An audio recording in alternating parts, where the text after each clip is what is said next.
Week चल रहा है और इस हफ्ते में कमिटेड या फिर कमिटमेंट शब्द का काफी चलन बढ़ता है।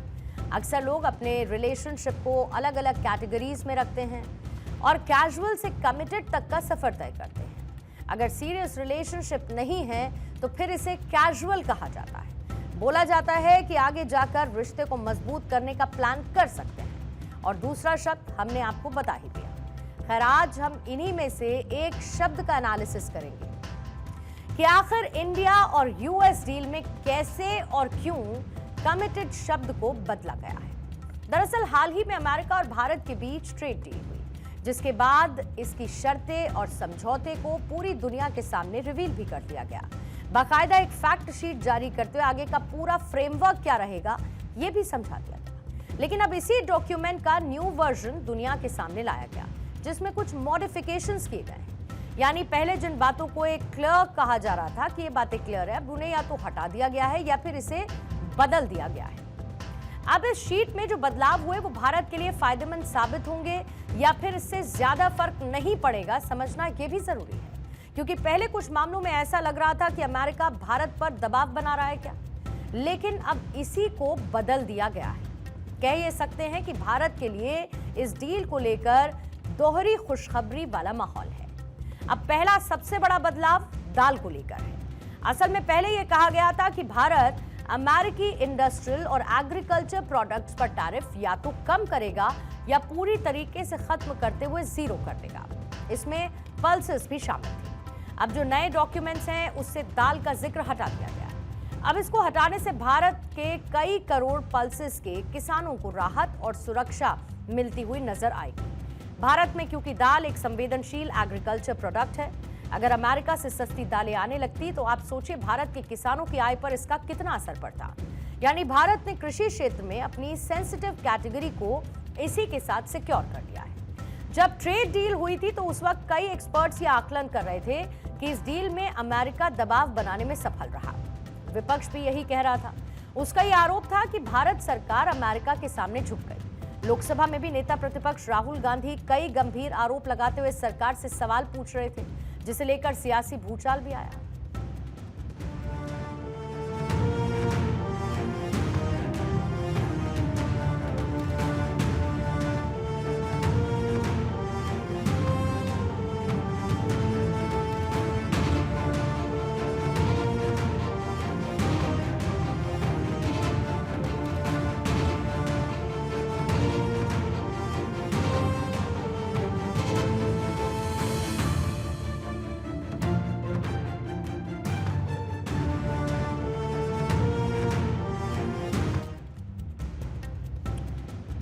राजनीति तो होती रहेगी, लेकिन राजनीति से इतर अब इस डील पर अमेरिकी रुख की अगर हम बात करेंगे तो अमेरिका अपने स्टैंड में बदलाव ला रहा है, या फिर ये कह सकते हैं कि अमेरिका ज्यादा फ्लेक्सिबल हो रहा है।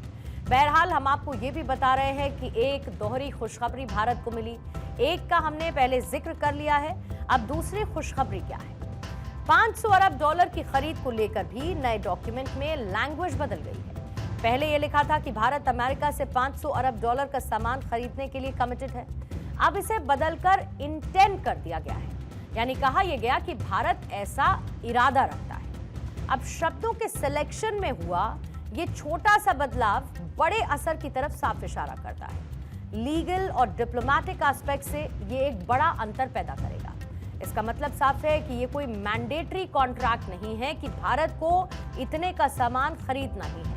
अब भारत अपनी बिजनेस नीड्स के हिसाब से ये खरीदारी कर सकेगा, जैसे कि बोइंग विमान, एनर्जी और टेक्नोलॉजी के क्षेत्र में भारत की चलेगी। इसको लेकर कॉमर्स मिनिस्टर पीयूष गोयल का कहना है कि 500 अरब डॉलर की संख्या बहुत बड़ी नहीं है, क्योंकि भारत वैसे भी दुनिया भर से इतना आयात करता है। बस हम अब अपनी खरीद का रुख अमेरिका की ओर कर सकते हैं, लेकिन शर्त यह है कि इनकी कीमतें बाजार के हिसाब से कॉम्पिटिटिव हों, यानी ये नुकसान का सौदा नहीं होना चाहिए। अब डिजिटल सर्विस टैरिफ पर भी अमेरिका के रुख में नरमी आई है। इस नए डॉक्यूमेंट में energy, information and communication technology, कोयला और कुछ दूसरे सामानों की बात कही गई। डिजिटल सर्विस टैरिफ पर भी अमेरिका ने पहले ये कहा था कि भारत ये टैरिफ हटाएगा। अब ये लिखा गया कि भारत डिजिटल ट्रेड के नियमों पर बातचीत के लिए तैयार है। अमेरिका ने भारत पर रूसी तेल इंपोर्ट करने की वजह से जो पेनाल्टी के तौर पर 25% का टैरिफ लगाया था, उसे भी वापस लेने का फैसला किया गया। इस फैसले से भारतीय कारोबारियों को करीब 40,000 करोड़ की राहत मिलने की उम्मीद है। व्हाइट हाउस ऑफिशियल्स ने यह जानकारी भी दी है कि 27 अगस्त 2025 से लेकर 6 फरवरी 2026 के बीच अमेरिका ने जिन इंपोर्ट्स पर यह पेनाल्टी लगाई थी, उसका रिफंड भारत को दिया जाएगा। जानकारी यह भी सामने आ रही है कि रिफंड अमेरिका के कस्टम्स एंड बॉर्डर प्रोटेक्शन यानी कि CBP कानून के तहत जारी किया जाएगा। लेकिन अभी यह तय नहीं है कि इंडियन इंपोर्टर को कितना रिफंड मिलेगा, क्योंकि माना यह जा रहा है कि पहले रिफंड का पैसा अमेरिकी इंपोर्टर को दिया जाएगा, फिर वो भारतीय कारोबारियों से बातचीत करके इस राशि का बंटवारा करेंगे।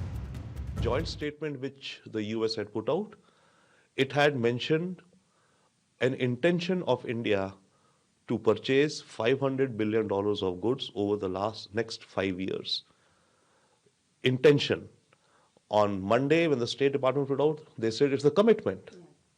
And now again, they've gone back to the original word that India intends to buy. So intent is one.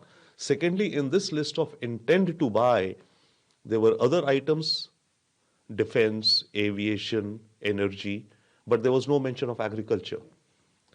In the statement that the US put out a couple of days ago, they added agriculture to it. And now they've removed agriculture. So in the 500 billion target, which India says we will buy from US, agriculture is not mentioned. तो उम्मीद ये की जा सकती है कि भविष्य में अमेरिका अभी कुछ और राहत की दिशा में कदम बढ़ा सकता है, क्योंकि दोनों देशों को अगर लंबे समय तक कारोबार करना है तो फिर एक दूसरे के कंफर्ट जोन का ख्याल रखना होगा, क्योंकि कोई भी कारोबार दबाव से नहीं बल्कि उसके साथ साथ इमोशंस जुड़े होते हैं। लेकिन हकीकत ये भी है कि सिर्फ इमोशंस से काम नहीं चलता है, प्रॉपर डॉक्यूमेंट्स जरूरी हैं।